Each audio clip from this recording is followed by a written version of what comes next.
السلام عليكم، ازيكم يا رجاله؟ عاملين ايه؟ يا رب تكونوا بخير. معاكم حلقه جديده من سوق المستعمل او شارع المستعمل. النهارده طبعا الموبايلات دي مركونه معانا من فتره، فنختار كده حاجه من اللي انتوا شايفينه قدامكم ده نصلحها مع بعض، او نشوف يعني الحاجات دي ممكن تتصلح ولا لا. طيب الحاجات دي مركونه عندي بقالها فتره، تمام؟ زي ما انتوا شايفين أجهزة قديمة،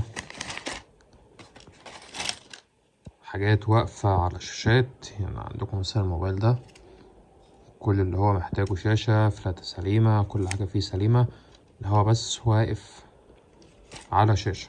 الموبايل ده يعني عندي منه أكتر من قطعة. انتوا شايفين برضو في حاجات تانية. 90% من الموبايلات دي شغالة واقفة بس على حاجات بسيطة جدا وتشتغل. طيب في برضو هنا كل حاجة ممكن تتخيلها موجودة هنا. يعني ده ما جربتوش قبل كده، بس في المظهر العام او الشكل العام تقريبا الجهاز شغال، هو بس محتاج بطارية، لكن للأسف البطارية بتاعته مش عندي. تمام، فاللي عنده مثلا شاشة الموبايل ده يكتب لي في التعليقات وانا هتواصل معاه ان انا اخد منه الشاشة، او لو حد محتاج الجهاز ده يكتب لي برضه ده محتاج بطارية، لكن ده انا ما جربتوش لان البطارية زي ما قلت لكم البطارية مش موجودة عندي. طيب خلينا نشوف مثلا موبايل نحاول نصلحه. زي ما انتم شايفين الأجهزة كده الشكل العام يعني كويس، فاحنا ممكن ناخد ده نحاول فيه. تمام،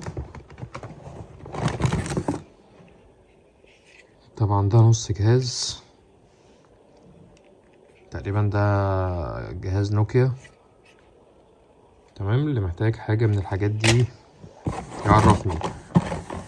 اوقات كتير بتبقى في اجهزة عندك واقفة على حاجات بسيطة وتشتغل، فاحنا كلنا بنكمل بعض. يعني ده الجهاز التاني اللي انا قلتلكوا عليه اللي هو زي ده. تمام، جهازين من نفس النوع، الاتنين برضو واقفين على شاشات، فاحنا بنكمل بعض. اللي محتاج حاجة من الحاجات القديمة دي اكتبلي في التعليقات. يعني ده بوردة سليمة تقريبا، ده برضو شاشة سليمة. اوقات بتكون عندك جهاز واقف على حاجة بسيطة ويشتغل، فانت لو محتاج حاجة من الحاجات دي اكتبلي في التعليقات وانا هكتب لك رقمي تتواصل معايا.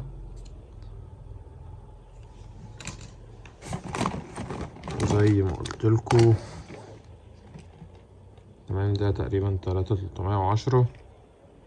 جهاز من بره شكله يعني الى حد ما سليم. زرار الباور بس تقريبا معلق شويه او حاجه تحت ايدي، خليه على جنب.